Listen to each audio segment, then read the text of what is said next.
세 번째 시간하도록 하겠습니다. 63번의 정비기본계획은 무조건 잡고 가셔야 됩니다. 첫 번째 우리 기억하실 것이 있습니다. 공법상 기본계획이란 말 붙여주게 되면 그 계획기간은 10년 단위입니다. 도시군 기본계획만 계획기간을 따로 정한 바 없지 기본계획이란 말 붙여져 있는 것, 리모델링 기본계획과 정비기본계획의 계획기간은 10년 단위이다. 그리고 5년마다 타당 검토하도록 되어 있습니다. 우선 1번입니다. 시장은 관할구역에 대해 기본계획을 20단위로 수립하여야 하지만 계획기간은 10년. 그리고 이 정비기본계획은 특별시장, 광역시장, 시장이 수립하도록 되어 있습니다. 공소는 수립하는 자 아닙니다. 군 지역은 인구가 얼마 안 되기 때문에 정비 사업할 만한 건물이 없습니다. 그리고 2번입니다. 대도시장이 아닌 시장은 기본계획 수립하거나 변경하려면 도지사의 승인 받아야 된다. 2번 옳은 지문입니다. 3번입니다. 기본계획에 대해서는 10년마다 타당성 여부 검토하고 기본계획에 반영해야 한다. 타당성 검토는 5년마다 이루어집니다. 그리고 4번입니다. 기본계획 수립권자는 30일 이상 추천없습니다. 주민의 공람하고 주민 의견 청취하고 지방의회 의견 들어야 된다. 주민 의견 청취 방법은 공청회와 공람 절차가 있는데 공람 기간은 원칙적으로 14일 이상입니다. 예외적으로 30일 이상인 게 도정법에 딱 3개 있습니다. 정비계획 위반 시에 주민 의견 청취, 공람하게 되면 공람 기간은 30일 이상이고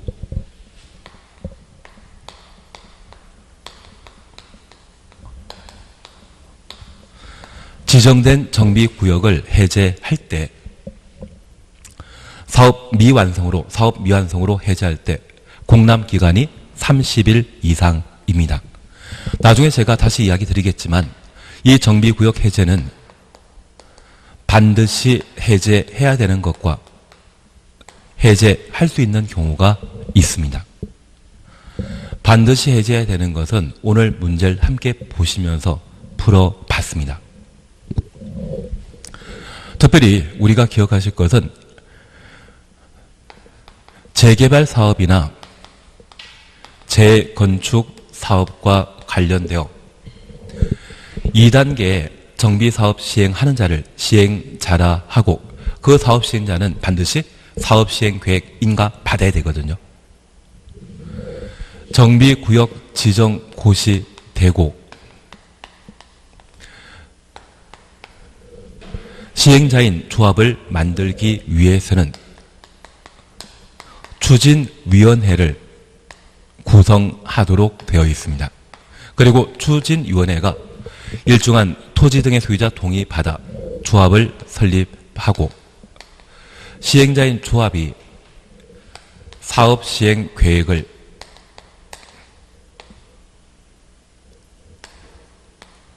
시장, 군수 등 시군구청장에게 인가받고 고시하도록 되어 있습니다. 그래서 우리가 기억하시길 정비구역 지정까지를 1단계라 하고 시행자가 사업시행 인가 받아야 되거든요. 저 정비구역 지정 고시하고 재개발 재건축 사업의 경우는 2년 안에 조합 설립 추진위원회 승인을 신청하도록 되어 있습니다. 그런데 승인 신청하기 위해서는 정비구역 안에 토지 등의 소유자 과반 동의 받아야 되는데 그 과반 동의 받지 못한다고 하면 주민들이 정비사업 원하지 않는 것으로 해서 정비구역을 해제하여야 합니다. 그리고 추진위원회가 만들어지게 되면 저 추진위원회는 2년 안에 조합 설립 인가 신청하도록 되어 있는데 토지 등의 소유자 동의 요건을 제대로 충족하지 못한다면 인가 신청할 수 없습니다. 그때는 주민들이 원하지 않기 때문에 정비구역을 해제하여야 합니다. 작년에 시험에 나온 것으로서 재개발 사업에 조합 설립하고자 한다면 4.3.1에 동의 받아야 됩니다. 토지 등의 소유자 총수 4분의 3, 면적 2분의 1. 그래서 1, 2, 3, 4를 집어넣은 것이 4.3.1입니다. 다만 얘가 29회 때 빈칸 만들어 놓고 적합한 숫자로 짝지어진 거 찾으라고 시험에 한 번 냈기 때문에 올해 안 나올 겁니다. 대신 올해는 반드시 시험에 나오는 것이 정비구역 해제라고 이해해 주셔야 됩니다. 그리고 재건축 사업의 경우에는 주택단지 안에 재건축 사업을 위한 조합을 설립하기 위해서는 동별 구분 소유자 과반수 동의와 단지 전체 구분 소유자 4분의 3, 면적 4분의 3 이상의 동의받아 조합 설립할 수 있고, 주택단지 아닌 곳에 재건축 조합 설립하기 위해서는 4332의 조합 설립 요건 필요한데 얘는 이제 신경 쓰는 거 아닙니다. 대신 이런 조합 설립하기 위해서는 토지 등의 소유자 동의받아야 되는데 그 동의를 몇 년? 2년 안에 받지 못했다고 하면 조합 설립인가 신청할 수 없고, 그러한 때는 정비구역 해제 사유가 되게 됩니다. 그리고 이 조합은 3년 안에 사업시행인가 신청해야 되거든요. 그걸 안 했다고 하면 정비구역 해제 사유가 되게 됩니다. 그러면 총 2년, 3년 하면 몇 년입니까? 7년인데 이 재개발 사업의 경우는 정비구역 안에 토지 등의 소유자가 20명 미만인 때는 조합 만든다, 안 만든다? 안 만듭니다. 그러면 조합을 만들 필요가 없다고 하면 추진위원회도 필요 없고 조합도 필요 없기 때문에 두 단계 절차가 필요 없습니다. 7에서 2 빼면 5가 남습니다. 그래서 이 재개발 사업을 토지 등의 소유자가 직접 시행하게 되면 정비구역 지정고시부터 몇 년? 5년 내 사업 시행인가 신청하지 않는다면 정비구역을 해제하여야 합니다. 그래서 3이라는 것을 하나 봐놓는 것이 필요합니다. 저도 숫자 많이 나오는 거 외우라고 하고 싶지 않지만 올해 시험에 나오기 때문에 얘를 하셔야 됩니다. 그리고 정비 예정 구역이란 말 보게 되면 몇 년? 3년. 그리고 정비구역 지정 이후 조합 설립하고자 한다면 추진위원회 단계 그리고 조합 설립 단계 총 몇 년 걸립니까? 4년 걸리는데 공공관리란 말 나오게 되면 추진위원회 없이 바로 조합 만들 수 있거든요. 추진위원회 단계가 빠진다면 4년에서 한 단계 빠지면 몇 년? 3년. 법 만든 거 참 단순합니다. 뭐가 단순한지 잘 모르겠지만 일단 이걸 한번 보시고 제가 나중에 따로 자료 한번 만들게 되면 이걸 꼭 한번 보시라고 이야기 드리게 될 겁니다. 그리고 이제 이걸 하나 봐주십니다. 이번 8월 달에 법이 개정된 게 있거든요. 임의적 정비구역 해제 사유입니다. 정비구역 지정된 이후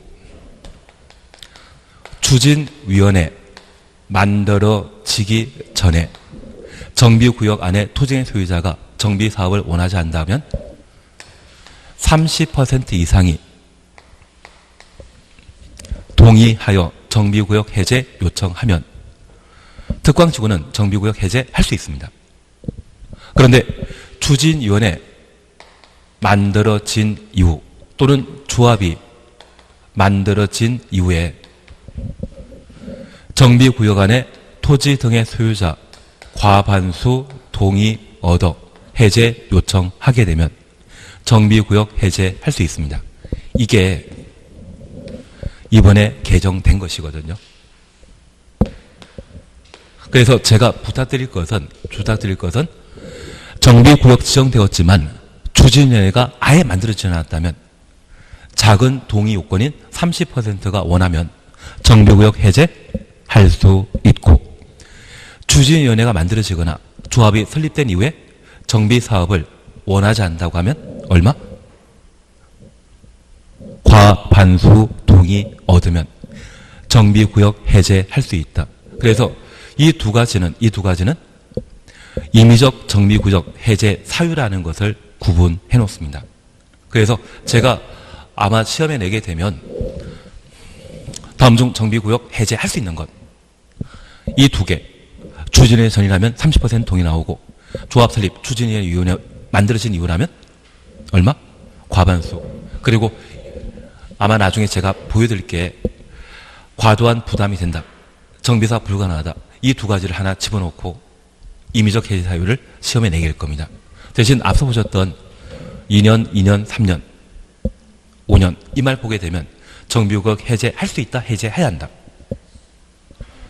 기간 나오면 해제하여야 한다.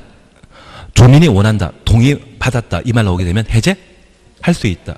임의적 해제 사유와 필수적 해제 사유를 구분하시는 게 이번 8월달 개정과 관련되어 시험에 나올 수 있는 내용이 되게 될 겁니다. 나중에 다시 한번 자료로 한번 보실 겁니다. 올해 최근 개정 사항으로 얘를 꼭 해놓으셔야 됩니다. 근데 제가 이거 하다가 이거 넘어간 거죠? 다시 돌아옵니다. 공법상 공람기간 원칙으로 며칠이다? 14일이다. 30일짜리 딱 3개 있습니다.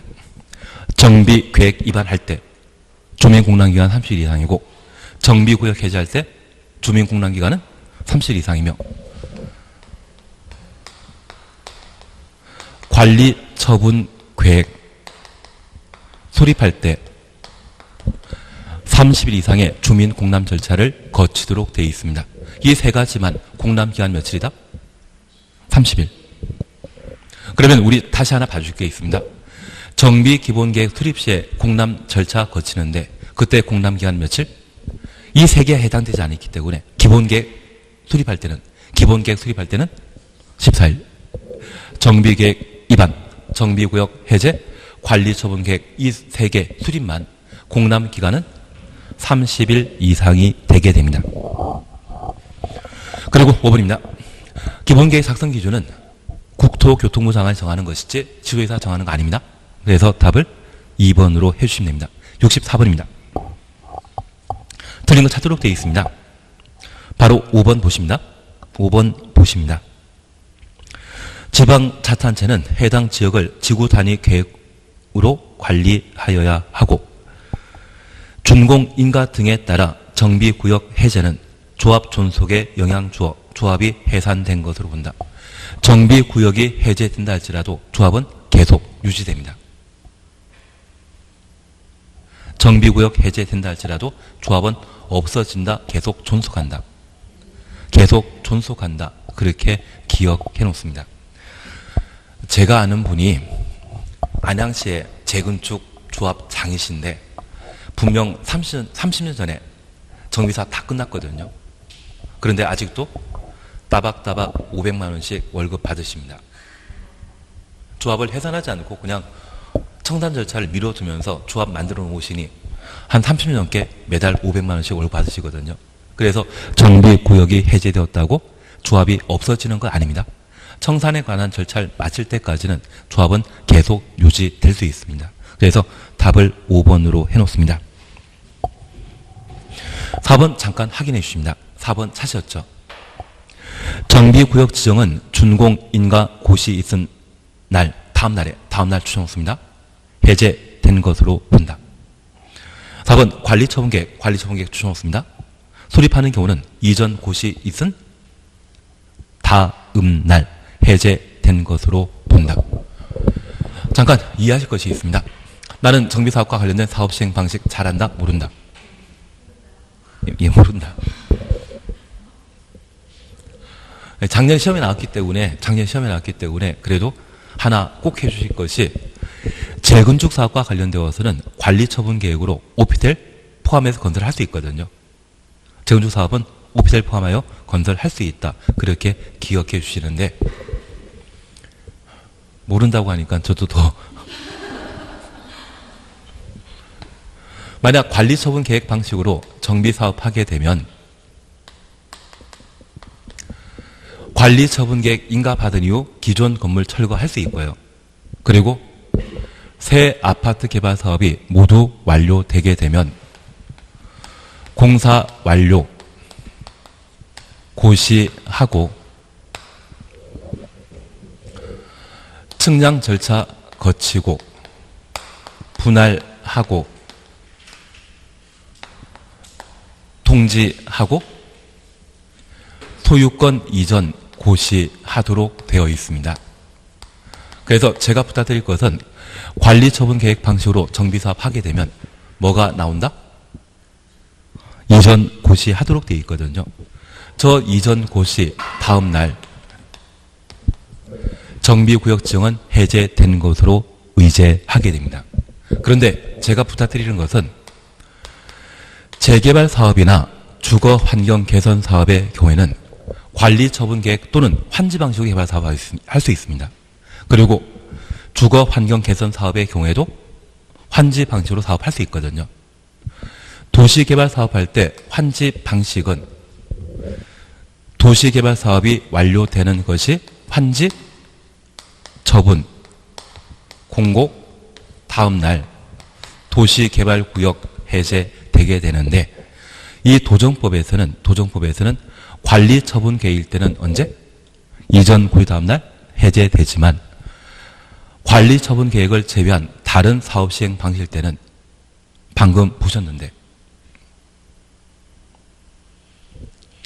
준공, 인가, 고시 있는 때.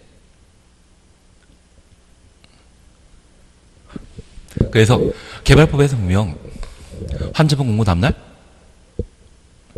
개발구역 해제되지만 도정법에서는 저 환지 방식이나 수용 방식으로 사업하게 되면 언제?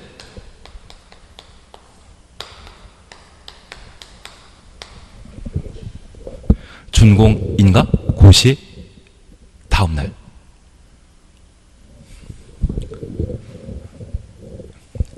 예, 그냥 무리라고 저 알고 있겠습니다. 다만 지금 4번은 관리처분 계획일 때만 이전 고시 다음날 정비구역 지정은 해제된 것으로 의지하지만 관리처분 계획 대신 환지 방식이나 수용 방식, 환지 방식, 수용 방식이 있거든요. 그 환지 방식이나 수용 방식으로 정비사업 끝났다고 하면 그때는 언제? 준공, 인가, 고시 다음날 해제된 것으로 본다. 꼭 4번 지문 눈에 익혀주십니다. 5번도 중요한데 4번 관리처분 계획일 때는 이전 고시 다음 날이지만 다른 사업 시행 방식으로 정비 사업하면 언제? 준공, 인가, 고시 다음 날 정비구역 해제된 것으로 본다. 그걸 눈에 익혀주시는 게 필요합니다. 예, 65번입니다. 주택건설용지 확보 및 매도 청구에 관한 설명을 오는 거 찾도록 되어 있습니다. 1번 꼭 보셔야 됩니다. 국민대 규모의 주택 비율을 40%가 아니라 50% 이상 주택 건설하는 때는 국공유지를 우선 매각할 수 있습니다. 2번입니다. 조합주택 건설을 위해 국공유지에 임차를 원하는 자가 있다면 국가 지방자치단체는 해당 토지를 우선 임대할 수 있습니다. 없다란 말 쓰게 되면 틀립니다. 그래서 1, 2번은 국공유지 우선 공급과 관계된 사안으로 옳은 지문입니다. 3번입니다. 국민대 규모의 주택을 건설하기 위해 대지 조성 사업하기 위해 국공유지 임차한 자는 임차일부터 2년 추놓습니다. 국민대 규모의 주택 건설하기 위한 대지 조성 사업 시행하지 아니한 경우 가로 해놓으시면 이것 착공으로 이해할 수 있죠. 이착 이해되셨다고 하면 임대차 계약을 취소하거나 환매할 수 있습니다. 그래서 3번 옳은 지문입니다. 그리고 4번입니다. 두 번째 줄에 채비지란 말 보시는데 이 채비지는 2분의 1까지 국민대 건설 사업하는 자에게 매각할 수 있고 그 양도 가격은 감정 가격을 기준으로 하고 임대택 건설하는 때만 조성 원가입니다. 하나 여쭐 게 있습니다. 조성 원가와 감정 가격 중에 가격 높은 것은 감정 가격입니다. 임대 아파트일 때는 조성 원가에 기준을 하지만 그냥 국민대 건설하는 경우에는 감정 가격 기준으로 하도록 되어 있습니다. 그래서 지금 원칙적인 양도 가격은 무엇을 기준으로 한다? 감정 가격 기준으로 한다. 그리고 5번입니다. 인가받아 설립한 리모덴트의 조합은 리모덴 결의에 찬성하지 아니한 자에 대해 매도 청구할 수 없다. 공법상 없다로 끝나면 19번 틀린 지문입니다. 매도 청구할 수 있다. 진짜 우리 안 되면 없다만 틀렸다고 생각하시면 그것도 방법이 있습니다. 답을 3번으로 해놓습니다. 66번입니다. 옳은 거 찾도록 되어 있습니다.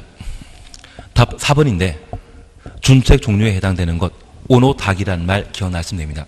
다만 오노닥이 오피텔, 노인 복지주택, 다중생활시설, 기숙사 네 가지가 준주택인데 작년에 시험에 나왔습니다. 올해 나올 일 없습니다. 올해 나올 일 없습니다. 예. 대신 2번, 3번 잠깐 확인하십니다. 1번은 그냥 지나가시고 2번, 3번입니다. 부대시설에 해당되는 것은 생활에 꼭 필요한 필수시설을 말합니다. 그래서 어린이놀이터, 유치원, 경로당, 주민운동시설, 근린생활시설은 복리시설이지 부대시설이 아닙니다. 그리고 3번 복리시설에 해당되는 것으로 담장, 도로, 관리사무소, 주차장, 건축설비, 경비실 얘는 부대시설이지 복리시설이 아닙니다. 그래서 2, 3 부대시설, 복리시설 9번을 좀 해주시면 충분할 겁니다. 그리고 67번 사용검사후 매도 청구는 작년에 시험에 나왔기 때문에 올해 안 나옵니다. 다만 이 사용검사후 매도 청구는 요건과 관련되어 전체 대지 면적의 5% 미만인 때만 사용검사 매도 청구할 수 있고, 두 번째 소유권 회복한 날부터 매도 청구에 대한 의사표시가 송달되도록 되어 있습니다. 몇 년? 2년 이내. 그래서 이 두 가지가 사용검사 후 매도 청구와 관련된 요건에 해당되게 됩니다. 그래서 옳은 거 찾도록 되어 있는데 우리 2번 찾으셨죠? 사용검사 후 매도 청구하려는 경우 해당 토지의 면적이 주택단지 전체 대지 면적의 100분의 5 미만이어야 한다. 그래서 5% 미만이라는 것 눈에 익혀놓습니다. 그리고 매도 청구와 관련된 의사표시 송달은 몇 년 내에 이루어져야 된다? 2년. 그리고 3번 잠깐 확인만 하십니다. 사용검사 후 매도 청구에 관한 소송에 관한 판결은 찬성한 자에만 효력이 있고 전체에 효력 없다. 전체에 효력 있습니다. 그래서 공법상 없다는 말 나오게 되면 19번 틀리다. 그리고 4번 2분의 1이 아니라 4분의 3에 동의받아 대표자 선정하도록 되어 있습니다. 2분의 1이 아니라 얼마? 4분의 3. 그리고 5번입니다. 사용검사 후 매도 청구 의사표시는 실소유자가 해당 소유권 회복한 날부터 몇 년? 2년 이내 실소유자에게 송달되어야 합니다. 그리고 비용 전부를 사업체에게 구상할 수 있다. 눈에 익혀만 주십니다. 예, 68번. 전매 제한에 관한 사항인데 얘는 아주 가끔 시험에 나옵니다. 다만 시험에 나오게 되면 해외 체류란 말 보게 되면 해외 몇 글자입니까? 2글자이기 때문에 나가려면 몇 년은 살아야 된다? 2년 살아야 됩니다. 그래서 3번에 세대원 일부란 말 나오면 안 되고요. 전부가 해외 이주하거나 이것은 이민 가는 것을 말하며 세대원 전원이 몇 년? 1년이 아니라 2년 이상 해외 체류하는 때 전매할 수 있다. 그렇게 구분해 놓습니다.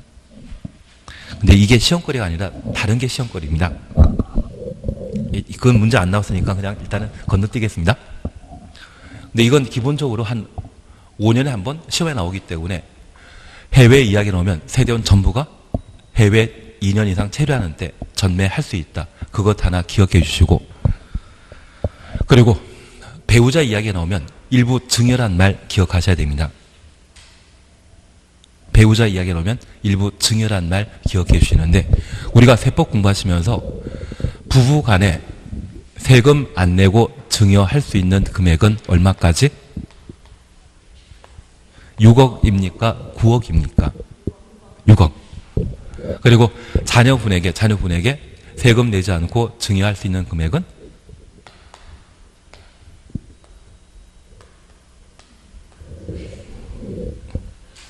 5천만 원까지는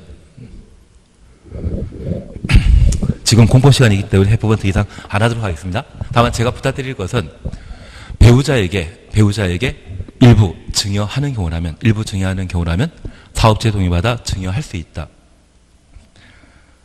예, 여기 안 나오기 때문에 일단 나중에 다시 하도록 하겠습니다. 예, 그래서 지금 68번에는 해외 이 말 나오게 되면 몇 년? 2년 이상 체류한다. 그것만 봐주십니다. 그리고 69번입니다. 주택법령상 해당 대지 소유권 확보하지 않고도 사업계획 승인받을 수 있는 경우와 매도 수정에 관한 설명으로 틀린 것 찾도록 되어 있습니다. 바로 5번 보십니다.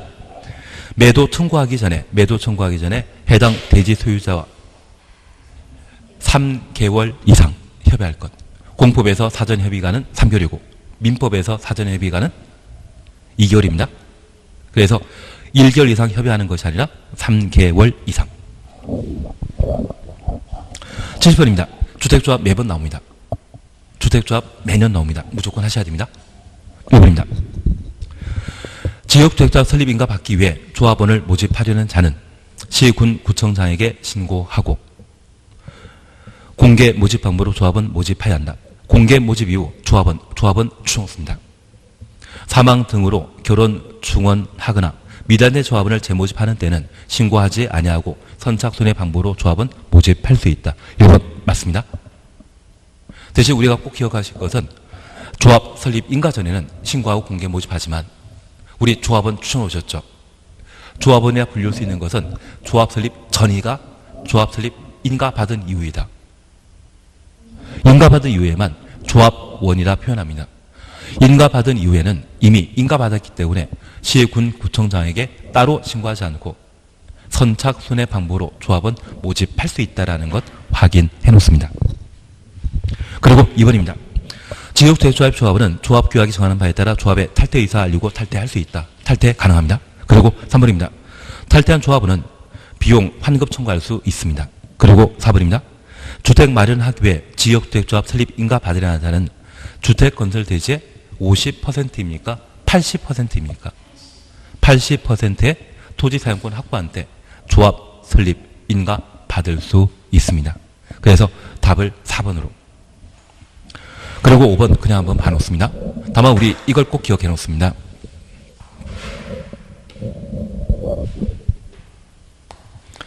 주택법상 조합 파트에서는 조합 설립 절차에 관한 사항과 조합 설립되었을 때 구성관계로 임원, 총회, 조합원 그리고 주택조합은 조합택 건설하는 게 주된 목적입니다. 업무 집행과 관련된 사항을 구분해서 정리해 주셔야 됩니다. 우선 절차와 관련되어 통상적인 지역, 직장, 리모델주택조합 설립하고자 한다면 인가받아 설립하지만 국민택 공급받기 위한 직장주택조합의 경우는 신고하고 설립할 수 있습니다. 그리고 조합 설립 요건으로 인가받아 지역주택조합과 직장주택조합 설립하고자 한다면 조합주택 건설할 땅이 필요하기 때문에 설립하는 때 주택건설 예정지 전체 면적의 80% 이상의 토지 사용권을 확보하도록 되어 있습니다. 해산 변경하는 때는 대지 사용권 필요 있다 필요 없다? 없습니다. 그리고 조합원 수는 주택건설 예정 세대수의 50% 이상을 구성하고 최소한 조합원은 20명 이상 되어야 하고 이런 조합원은 조합 설립 인가 신청일부터 입주 가능한 날까지 무주택 세대주이거나 85제곱미터 이하의 주택을 한 채 소유한 자만 조합원 될 수 있는데 우리 이것 꼭 기억하셔야 됩니다. 추가 모집 동안 변경 인가 신청은 언제까지? 사업계획 승인 전까지 해야 되고 조합원을 추가 모집하거나 충원하게 되었다면 그 추가 모집하는 조합원 자격 요건은 언제 기준으로 판단한다? 조합 설립 인가 신청일 기준으로 하게 됩니다. 그래서 추가 모집할 수 있는 시간, 변경 인가 신청을 할 수 있는 기간은 사업계획 승인 신청일이고 조합원 자격 요건에 대한 판단 시점은 조합 설립 인가 신청일이라는 날 꼭 한번 기억해 놓습니다. 그리고 두 번째입니다. 인가 받아 설립하는 리모델링 주택조합은 대수선형은 10년 경과, 증축형은 15년 경과돼야 되고 조합은 수에 대한 제한이 따로 없습니다. 그래서 최소 20명 이상 이하야 된다. 이 말이 필요 없다라는 것 기억해 주시고 조합원 자격은 공동택 등의 소유자가 조합원 될 수 있고 주민 동의 받아야 되는데 조합 설립할 때는 3분의 설립된 리모델링 주택조합이 리모델링 할 때 시군구청장의 허가 받을 때는 그때는 75% 동의 받도록 되어 있습니다. 그래서 리모델 조합은 두 번에 걸친 동의 절차가 필요하다는 것 봐놓습니다. 나는 이런 거 본 적 없다. 예, 그게 맞습니다. 그리고 조합이 만들어지게 되면 집행기관에 해당되는 임원과 그리고 의결기구에 해당되는 총회 그리고 총회를 구성하는 조합은 있는데 우리가 꼭 기억하실 것은 이 조합은 관련된 사항으로 조합은 모집에 관한 사항과 조합은 지위에 관한 사항을 각각 구분하십니다. 조합 설립 인가 전에는 인가 받기 전이기 때문에 조합은 모집하고자 한다면 시, 군, 구청장에게 뭐하고? 신고하고 공개 모집하는 반면 조합 설립 인가 이후에는 신고하지 않고 선착순으로 조합은 모집하여야 한다. 그리고 지역주택조합과 지단주택조합은 설립 인가 이후 조합은 교체, 신규로 가입하게 할 수 없다. 예외적으로 충원하거나 추가 모집하는 것이 가능합니다. 다만 우리 다시 하나 봐주실 것이 있습니다. 이렇게 충원하거나 추가 모집하게 되었을 때 조합은 자기용권 판단 시점은 언제? 조합 설립인가 신청이 기준으로 하고 추가 모집하게 된다면 언제까지 추가 모집할 수 있다? 사업계획 승인 신청일까지. 그래서 신청이란 말이 각각 나온다는 것. 근데 우리 한 장짜리는 더 안 보시죠? 예, 알겠습니다. 그러면 툭 트놓고 이야기해서 40페이지짜리를 만들어 드릴까요? 아니면 30페이지를 만들어 드릴까요? 20페이지 만들어 드릴까요?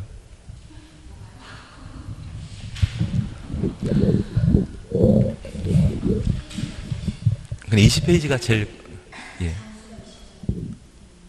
페이지가 20페이지. 그게 더 깔끔하게 좋으시죠? 작으면 작을수록. 다다 익선이 아니라. 네, 알겠습니다. 그걸로 한번 나중에 하는 걸로 하고. 그래서 우리 꼭 이 조합원과 관련되어서는 조합원 모집과 지위에 관한 사항 해주셔야 됩니다. 그리고 이 주택조합과 관련되어서는 조합원 가입 알선 등의 업무를 주택조합은 단독 시행하지 못하고 등록사업자, 공동사업 시행하도록 되어 있거든요. 그래서 등록사업자, 중개업자에게 맡길 수 있습니다. 그걸 뭐라 한다? 대행이라 하고 이 대행 맡을 수 있는 자는 공공은 된다? 민간만 된다? 민간만 된다라는 것 확인해 놓습니다. 그리고 신속한 주택건설 사업을 시행하기 위해 신속한 주택건설 사업하기 위해 조합 설립 인가받은 날부터 2년 내 사업계획 승인 신청하도록 되어 있습니다. 그리고 시공보증이란 말 기억나시겠습니까? 시공보증은 시효자로 시작하기 때문에 총 공사비의 얼마? 30%를 시공하는 등록사업자가 조합에 제출하도록 되어 있고 사업계획 승인권자는 착공 신고하는 때 시공보증세 제출 여부를 확인하도록 되어 있습니다. 주택조합은 관할 관청이 시군 구청장인데 시공보증서 제출 확인만큼은 누가 한다? 사업계획 승인권자가 언제? 착공 신고하는 때. 이게 아주 예외적인 것이거든요. 나는 본 적 없다. 빨리 만들어 드리는 쪽으로 하겠습니다. 저게 최근 개정 사항이기 때문에 저걸 꼭 한번 눈에 익혀놔야 됩니다. 주택조합은 매년 시험에 나오고 있는 상황이기 때문에 어떻게든 우리가 내용 정리하셔야 됩니다.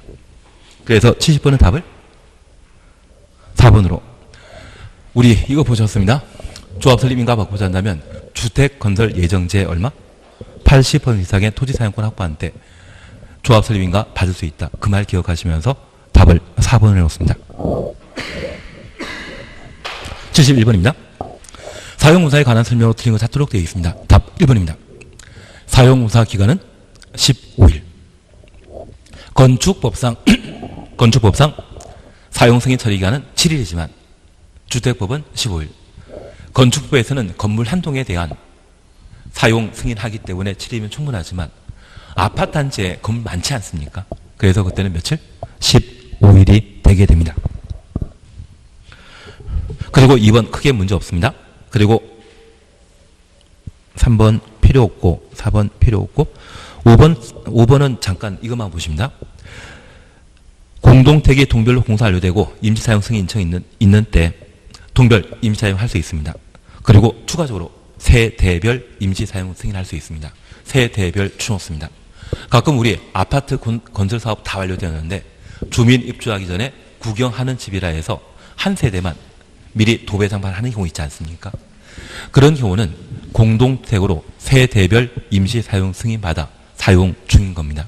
취지는 이해시겠습니까? 그리고 72번 보시면 됩니다. 나는 이런 것 시험에 나오면 다 맞춘다? 건축법령 배제하는 것이죠. 그래서 답은 5번. 지역자치센터는 동사무소를 지금은 지역자치센터라 표현하고 있습니다. 그래서 답을 5번으로. 근데 1번 지정문화재, 가정문화재, 건축 배제하지 않습니까? 철도선로부지, 하천구역내 소문조작실, 철도선로부지의 보행시설, 건축법 배제했던 것 살펴놓습니다. 73번입니다. 건축에 관한 설명을 드린 것 찾도록 되어 있습니다. 답은 5번인데 그냥 보십니다. 기존 연면적 800제곱미터이고 층수가 3층인 건축물 전부 철거하고 전부 철거 추천했습니다. 대전의 종전보다 더 큰 규모인 연면적 1000제곱미터 5층짜리 건물 다시 출조하면 신축되는 것이지 증축 아닐 겁니다. 시험에 나온다 안 나온다 이런 거 안 나옵니다. 그리고 나오면 다 맞추더라고요. 그리고 74번입니다. 용어 정의에 관한 설명을 드린 것 찾도록 되어 있습니다. 1. 주요 구조부는 건물의 뼈대, 골격 형성한 중요한 부분을 말합니다. 다중 이용 건축물은 작년에 시험에 나왔습니다. 특별히 16층 이상이거나 바닥 면적합 5,000제곱미터 이상의 종종 우는 판문숙, 다중 이용 건축물이고 막말로 더 심하게 준다중 이용 건축물 나올 수 있습니다. 종종 우는 판문숙 기억나시면 위관, 장교, 노동 기억나시겠습니까?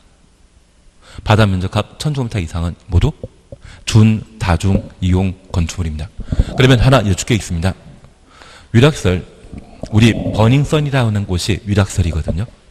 그 위락설이라면 바닥 면적 3000제곱미터는 준다중 이용 건축물이고 저 위락설이 만약 16층 이상이라면 다중 이용 건축물입니다. 층수가 16층 이상이라면 용도 관계없이 무조건 다중 이용 건축물이고 위관, 장교, 노동이란 말 기억나시면 위락설은 1000 이상일 때 준다중 이용 건축물입니다. 그래서 이 위락설이 3000 아니 10,000제곱미터라 할지라도 준다중 이용 건축물이지만 층수가 16층 이상 되어버리면 그때는 다중 이용 건축물 되게 됩니다. 그래서 층수가 16층 이상일 때는 용도 관계없이 모두 다중 이용 건축물이다. 그렇게 파악해 놓습니다. 올해는 시험에 나온다 안 나온다? 작년에 나왔는데요. 안 나옵니다. 아마 2년 동안은 시험에 안 나올 겁니다. 대신 준다중 이용 건축물은 한번 기억하기 시작해야 됩니다. 그리고 나는 특수구조 건축물 기억한다? 기둥과 기둥 사이 거리가 20m 이상, 돌출차양 길이가 외벽 중심으로부터 3m 이상. 그래서 20m와 3m 나오게 되면 특수구조 건축물. 예전에 경주 눈 많이 와서 대학생 오리엔테이션 도중에 인명피해 발생한 사건이 있거든요. 그래서 그쪽 생각하시면서 특수구조 건축물을 한번 봐주시는 게 필요합니다. 그리고 3번입니다. 지하층이란 건축 바닥이 지표면 아래에 있는 층으로서 추정 없습니다. 엔드 개념이죠. 바닥에서 지표면까지의 평균 높이가 해당 층 높이의 2분의 1 이상, 3분의 2 아닙니다. 답을 3번으로 아주 가끔 시험에 나오더라고요. 그리고 4번, 5번 크게 문제 없습니다. 75번입니다. 건축법령상 틀린 거 찾도록 되어 있습니다. 답은 1번입니다. 지능형 건축물로 인정받은 경우 지능형 건축물 추천 없습니다. 적용 100분의 85까지 완화하고 용적률과 높이를 115% 완화하게 됩니다. 100분의 120이 아니라 100분의 115. 115. 예. 85, 115.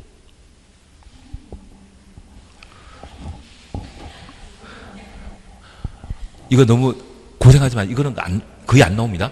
저 지금까지 시험에 한 번도 안 나왔습니다. 얘는 그냥 그런가 보다 하고 지나가십니다.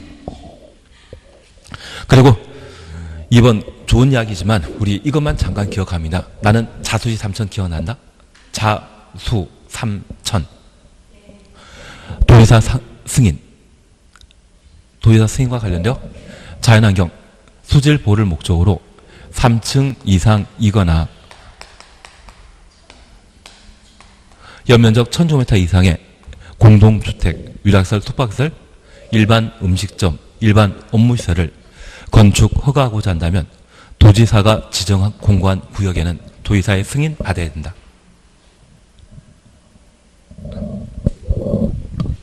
예, 그렇게 한번 봐주십니다. 그리고 3번 잘 모릅니다. 4번 잘 모릅니다. 그리고 5번 잘 모릅니다. 제가 모르면 저보다 더 많이 할 필요 없다. 76번입니다. 결합 건축에 관한 설명으로 그냥 그 정도만 아시면 됩니다. 75번은 크게 신경 쓰지 마십시오. 76번입니다. 결합 건축에 관한 설명으로 쓰인 거 찾도록 되어 있습니다.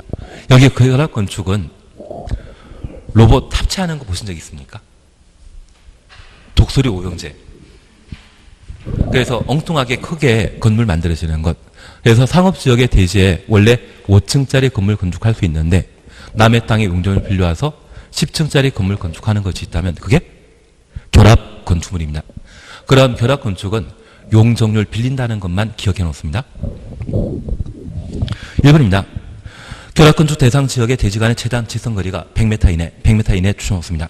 두 개 대지 건축주가 서로 합의한 경우에는 용적률 동일해 놓습니다. 두 개 대지를 대상으로 통합 적용하여 건축물 건축할 수 있다. 결합 건축 이해되시겠습니까? 용적률 빌린다는 것만 살펴놓습니다. 2번 그냥 지나가시고 3번 좋은 이야기입니다. 그리고 4번입니다. 결합건축협정서에 따른 협정 체결 유지 기간은 최소 30년. 우리가 이해하실 것은 이 결합건축은 빌린다는 개념인데 그 빌리는 개념은 지상권이거든요. 그래서 지상권과 관련되어 견고한 건축물을 소유할 목적의 재단 지상권은 30년. 그래서 이때는 30년 나와야 된다는 것만 확인해 놓습니다. 그리고 4번입니다. 결합건축협정서 폐지하려는 경우 폐지 추정습니다. 전원 동의 추정습니다. 허가권자에게 신고할 것, 신고 동그라미 해놓습니다.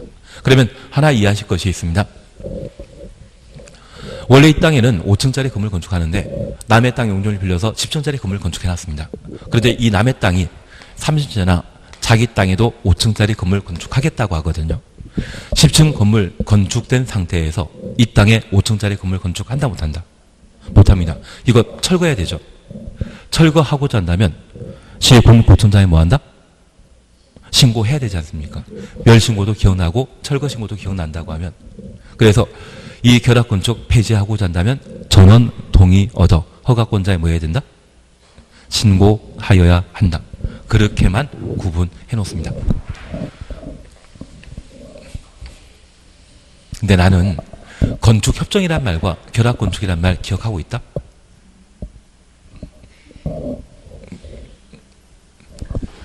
예, 그래도 하나 해나갑니다.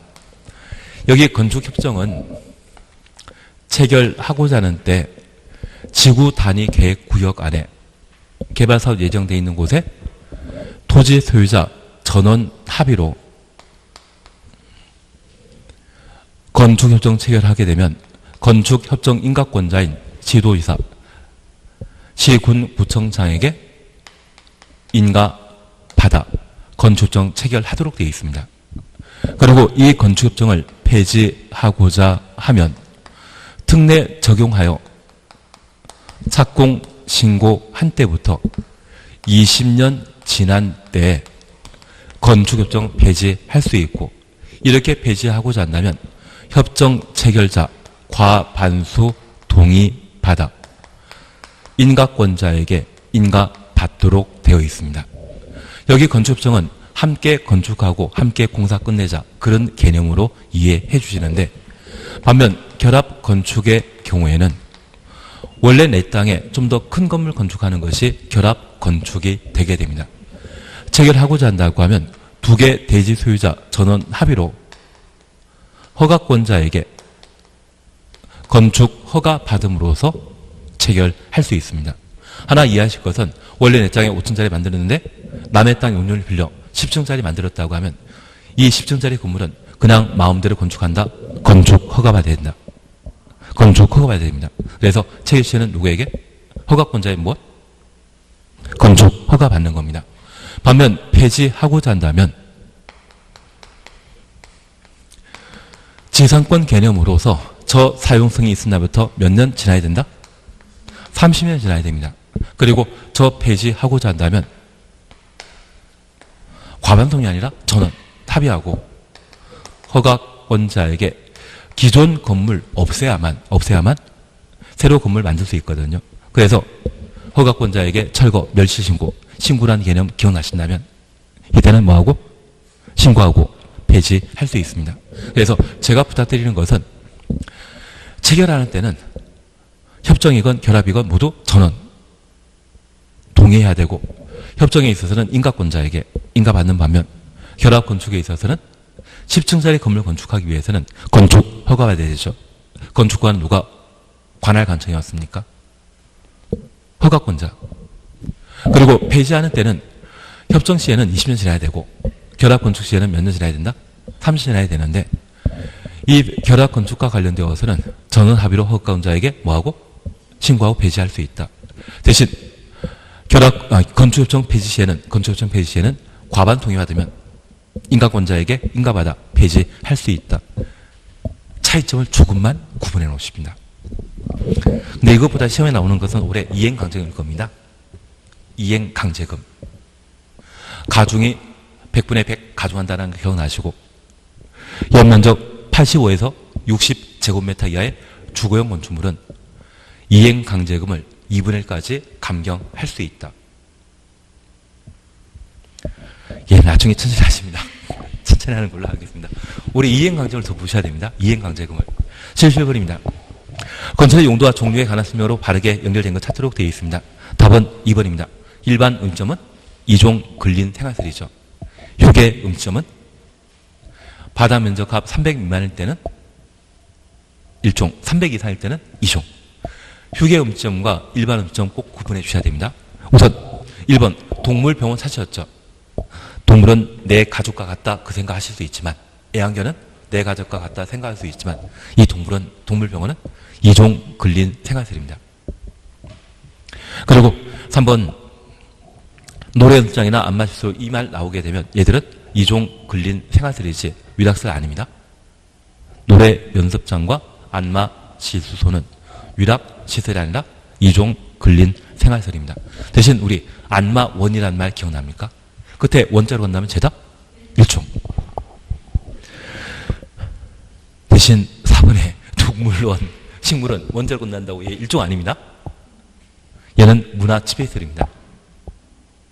동물원과 식물원은 원자로 건넌다고 1종에 하지 말아 주십시오. 얘는 뭐다? 문화치배설이다. 그리고 여객 자동차 터미널은 고속버스 터미널을 말하는데 얘는 운수시설에 해당하게 됩니다. 70번 답을 2번으로 확인만 해주십니다. 그리고 78번입니다. 층수에 관한 설명 틀린 거 찾도록 되어 있습니다. 1. 지하층 층수에 산입하지 않는다. 맞습니다. 그리고 2번은 한번 봐놓으셔야 됩니다. 건축주는 6층 이상으로서 동그래 놓습니다. 엔드 개념입니까? 선택 개념입니까? 엔드 개념. 연면적 2,000m 이상의 건축물을 건축하려면 승용 승강기 설치 하여야 한다. 비상용 승강기 기억나십니까? 높이 31m 초과하는 때는 승용 승강기 외 비상용 승강기를 추가로 설치하여야 합니다. 그리고 작년 8월에 개정된 사항으로 건축법에 갑자기 피난용 승강기가 새로 등장했습니다. 여기 피난용 승강기 이야기 나오면 항상 고층 건축물이란 말 기억나셔야 되고 그리고 두 번째 기억하실 것이 승용 승강기 중에 한 대를 무엇을 설치해야 된다? 피난용 승강기를 설치해야 된다. 고층 건축물, 승용 승강기, 피난용 승강기 이 세 개 단어가 보이면 옳은 지문으로 판단해 놓습니다. 다시 정리하실 것이 있습니다. 승용 승강기는 6층 이상으로서 연면적 2,000제곱미터 이상일 때 설치하고 비상용 승강기는 높이 31m 초과 시에 승용 승강기 외 비상용 승강기 추가하며 고층 건축물에 설치되어 있는 승용 승강기 중에 한 대 이상을 무엇으로? 비난용 승강기로 설치하여야 한다. 그래서 2번 그런 차원에서 한번 확인하십니다. 그리고 단서입니다. 층수가 6층인 건축물로서 각 층 거실 바닥 면적이 300제곱미터 이내마다 한 개 이상의 지통계단을 설치한 경우에는 승용 승강기 설치하지 않아도 된다. 승용 승강기 설치 대상 생략입니다. 6층이란 말 확인하시고 300제곱미터 이내마다 직통계단 설치하면 승용 승강기 설치 대상에서 제외한다. 그리고 3번입니다. 승강기 탑 등의 옥상 부분의 수평 투영 면적 합계가 수평 투영 면적 합계 주셔놓습니다. 해당 건축물의 건축 면적 주셔놓습니다. 8분의 1 이하인 것은 층수에 산입하지 아니한다. 그러면 우리 잠깐 기억할 게 있습니다. 우리 층수와 관련되어 꼭 기억하실 게 3개 있습니다. 첫 번째는 지하층은 층수에 포함한다, 제외한다. 그리고 두 번째입니다. 층의 구분이 곤란한 경우에는 4m마다 한 개 층으로 한다. 그리고 특정 부분에 층수가 서로 다른 경우 가장 많은 층수에 산입한다. 이 말 기억나시겠습니까? 그러면 우리 잠깐 이해하실 것이 있습니다. 아파트 같은 경우에는 아파트 옥상에 옥상 출입할 수 있는 계단탑 그리고 엘리베이터 작성하기 위한 승강기 탑이 있습니다. 만약 이 승강기 탑의 높이가 16m라고 하면 층의 구분이 있다 없다? 층의 구분 없습니다. 그러면 4m를 한 개 층으로 하기 때문에 이 승강기 탑의 높이가 16m라고 하면 몇 층짜리다? 4층짜리입니다. 그런데 이 건물 전체가 현재 20층인데 이 4층을 사람이 직접 사용하지 않는데 이 4층을 층수에 반영하는 것은 좀 낭비 같거든요. 그래서 이 건축물의 건축 면적이 옥상에 설치되어 있는 이 두 가지 또는 3개, 4개 구조물의 수평 투영 면적 합계 비율이 얼마? 8분의 1 이하라고 하면 건축 면적이 8이고 옥상 구조물의 수평 투영 면적 합이 1이라고 하면 얘는 아주 경미한 것이거든요. 이걸 층수에 포함시키지 않겠다는 이야기입니다. 취지는 이해하시겠습니까?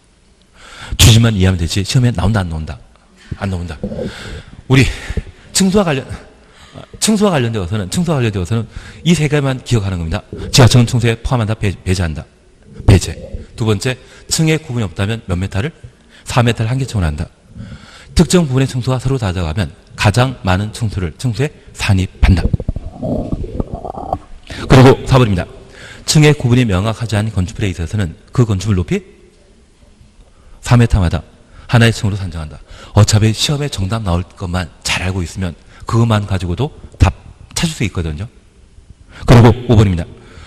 건축물 부분에 따라 층수가 다른 경우에는 가장 많은 층수를 층수로 본다. 맞습니다. 이걸 가중평균한다 라고 하면 맞다 틀리다. 가중평균. 평균한다. 그럼 틀리는 것이고 그냥 가장 많은 층수.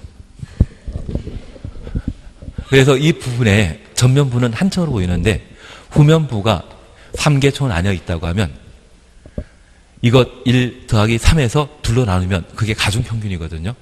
2개층이 아니라 몇 개층입니까? 3개층. 그냥 그렇게만 보시는 거지 이상한 이야기를 하면 맞다 틀리다. 층수는 딱 3개입니다. 지하층 제외식이다. 층의 구분이 없는 것은 4m를 한 개층으로 한다. 4m를 한 개층으로 한다. 그리고 층의 부분이 특정 부분의 층수가 서로 다르다면 가장 많은 것을 층수에 산입한다. 이거 단순하지 않습니다. 단순하기 때문에 그렇게 단순하게 기억하시면 됩니다. 그리고 79번입니다. 농지취득 자격 증명에 관한 설명을 드린 것 찾도록 되어 있습니다. 우리가 기억하실 것이 있습니다. 취득이란 말 보게 되면 얘는 포괄승계이다, 특정승계이다. 예, 우리 민법 잘하지 않으십니까? 알겠습니다. 올해 민법 쉽게 나올 겁니다. 저 올해 욕먹을 사람 딱 정해져 있습니다. 1차에 학개론 교수님, 2차에는 공법 선생님, 개론 선생님 어렵게 나올 테니까 경험해 보시면 됩니다. 시험 보면 됩니다. 작년에는 민법이 어렵게 나왔기 때문에 올해는 개론이 잘할 수 있습니다. 걱정하지 마십시오. 그러면 우리가 잠깐 이해하실 것은 현재 농지취득 자격 증명은 특정 승계 시에 증명 필요한데 만약 포괄승계에 해당되게 되면 상속 합병에 해당되게 되면 증명 필요하다 필요 없다. 필요 없다. 그리고 두 번째입니다. 여기 농지취득 자격 증명은 시, 구, 읍, 면장이 발급합니다. 그러면 시, 구, 읍, 면장은 국가이거든요. 만약 국가, 지방자치단체가 농지를 취득하게 된다면 증명 필요하다 필요 없다. 필요 없습니다. 그러면 제가 부탁드릴 것은 농지를 다른 목적으로 사용하는 것을 농지 전용이라는데 비행정청이 농지를 다른 목적으로 사용하기 위해서는 농지 전용 허가, 신고에 관한 절차를 거치도록 되어 있고 국가가 농지를 다른 목적으로 사용하게 되면 농지 전용 협의 절차 거치거든요. 농지 전용 협의했다면 누가 농지 취득하는 것이다? 국가가 농지 취득하는 것이기 때문에 증명 필요 없다라는 것 밝혀놓습니다. 그리고 우리 민법 공부하시면서 원시취득이라는 거 공부하셨죠? 저 원시취득은 특정 승계이다 아니다. 이건 매매, 상대방이 있어야 되거든요. 얘는 없기 때문에 이 경우에는 증명 없이 농지 취득할 수 있습니다. 가장 대표적인 것이 시효 완성. 그리고 마지막으로 기억하실 것이 원래 자기 것. 농지 취득하게 되면 증명 필요 없습니다. 그래서 공유 농지를 분할하게 되면 도시군 계획설 사업한다고 강제 수용당했는데 그 시설 사업이 무산되었다면 환매권 행사할 수 있거든요. 그렇게 농지를 취득하게 되면 원래 자기 것이죠. 저 이거 많이 했는데 표정은 처음 보는 표정으로 저를 쳐다보고 있는 것 같습니다. 그러면 우선 1번 농지 전용 협의 동그래 놓습니다. 관련 농지를 취득하는 경우는 증명 발급받지 않아야 된다. 1번 맞습니다. 협의는 누가 한 것입니까? 행정청, 국가가 했기 때문에 자기가 자기에게 증명 발급할 필요 없다. 그리고 2번입니다. 공유 농지 분할 가로 해놓습니다. 공유 농지 분할은 원래 자기 것이죠. 취득하는 데는 증명 필요하다 필요 없다. 필요 없습니다. 3번입니다. 농업인과 농업법인이 농업 경영 목적으로 농지를 취득하는 경우 농지자격증명 발급받아야 하지만 농업법인이 합병 추천없습니다. 농지 취득하는 경우는 증명 발급받지 않아도 된다? 맞다 틀리다. 합병은 포괄 승계에 해당되기 때문에 증명 없이 농지 취득할 수 있는 겁니다. 그리고 4번입니다. 농지 전용 허가 받거나 농지 전용 신고한 자. 허가 신고 행정청이 한 것이다. 비행정청이 한 것이다. 비행정청. 협의가 행정청이 하는 것이고요. 전용 허가와 전용 신고는 비행정청이 하게 되는데 이때는 농업 경영 계획서 작성 제출은 요하지 않지만 앞으로 농지를 사용하지 않기 때문에 경영 계획서는 필요 없습니다. 증명 발급 받아야 되죠. 그리고 5번입니다. 주말체험 영농 하고자 농지를 취득하는 경우 경영 계획서 작성 제출은 요하지 않지만 농지 토지지 관할 시군 구청장입니까? 시구 읍면장입니까? 시구 읍면장. 우리 중개사법에서 열심히 하지 않았습니까? 시군 구청장이 아니라 시구 읍면장의 증명 발급 받아야 되죠. 그래서 제가 부탁드릴 게 하나 잠깐 있습니다. 현재 농지 전용한다고 하면 농사 짓는 땅이다, 농사 안 짓는 땅이다. 농사 안 짓는 땅입니다. 그런데 행정청이 농지를 대학교나 또는 도로 만들고자 한다면 농지 전용하고자 할 때 농지 전용 협의에 관한 절차 거쳐야 되고 누구와 해야 된다? 농림부 장관과.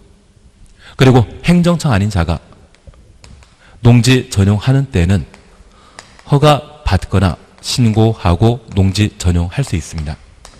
허가 대상은 크다 작다. 큰 것입니다. 이럴 때는 농림장관과 농림장관에 허가받도록 되어 있고 작은 때는 시군 구청장에게 신고하고 농지전용 신고할 수 있습니다. 그래서 제가 부탁드리는 것은 시도지사에게 농지전용 허가받는다 이 말 넣으면 틀립니다. 시도지사는 전용 관할 관청이 아니라 농지전용과 관련되어서는 농림부 장관 아니면 시군 구청장이라는 것 확인해 놓습니다. 그래서 규모 큰 때는 장관 찾아야 되고 행정청이 농지 전용하는 때도 누구 찾아가야 된다? 장관 찾도록 되어 있습니다. 농가주택 만들고자 농지 전용하는 때는 누구에게? 시군 구청장에게 농지 전용 신고하고 농지 전용할 수 있다. 그렇게 구분해 놓습니다. 답은 5입니다. 그래서 우리는 마음속에 항상 가지고 있는 게 있습니다. 농지법은 잘 모르면 5번 찍자. 근데 아는 문제가 답이 5번이면 나머지 문제 또 5번 찍으실 겁니까? 다른 거 찍으실 겁니까? 저 지금까지 농지법 5번 2번 나온 거 한 번도 못 봤거든요. 예, 쉬운 게 5번이 아니길 바래 주십시오. 그냥 지나가도록 하겠습니다. 하여튼 지금 최근 15년 사이에 2번, 3번 빼고 농지법에 나오는 두 문제 중에 하나는 항상 5번이었거든요. 올해도 그걸 바라긴 바라는데 그거보다는 공부해서 맞추시는 게 더 낫죠. 80번입니다. 농업진흥지역에 관한 쓰며 쓰인 거 찾도록 되어 있습니다. 바로 4번입니다. 한 필지 토지가 농업진흥지역과 농업보호구역에 걸쳐 있는 경우 농업진흥구역과 농업보호구역 가로 해놓습니다. 규제 심한 곳은 어디다? 진흥구역. 그래서 우리 계란 깨보시면 노른자와 흰자가 나오지 않습니까? 이 노른자가 중요한데 이 노른자는 바둑판처럼 잘 정비되어 있는 농경지 있는 곳이 농업진흥구역이고 그 외곽에 관계 수리설에 해당되는 저수지 설치되어 있는 곳이 있다면 걔를 보호구역이랍니다. 핵심은 노른자입니까? 흰자입니까? 노른자라고 해주십시오. 그래서 이 농업진흥구역, 농업진흥구역 주변 일대가 농업보호구역이고 이 두 가지를 통칭하게 되면 농지법에 의한 농업진흥지역이 되게 됩니다. 그래서 현재 농업진흥지역은 농업진흥구역과 농업보호구역으로 구분하고 있다. 그렇게 이해해 놓으시고 행위제한이 농업진흥구역이 센데 그 농업진흥구역에 속하는 토지 면적이 330 이하라고 하면 이거 작은 토지이거든요. 이런 때는 농업진흥구역에 행위제한 적용하는 것이 아니라 농업보호구역. 그냥 농업보호구역이라 해놓으시면 됩니다. 그리고 1번을 잠깐 봐주십니다. 1번 잠깐 봐주십니다. 시도지사는 농업진흥지역 지정 변경 해제할 수 있다. 농업진흥지역 지정권자는 누구이다? 농림부 장관이다. 시도지사이다. 4번이 답이면 1번은 옳은 지문이죠. 농업진흥지역은 누가 지정권자이다? 시도지사. 예, 그렇게만이라 지금 해주시면 됩니다. 예, 여기까지 하시면 됩니다. 밥 먹고 풀어보실 겁니까? 집에 계속 풀어보실 겁니까?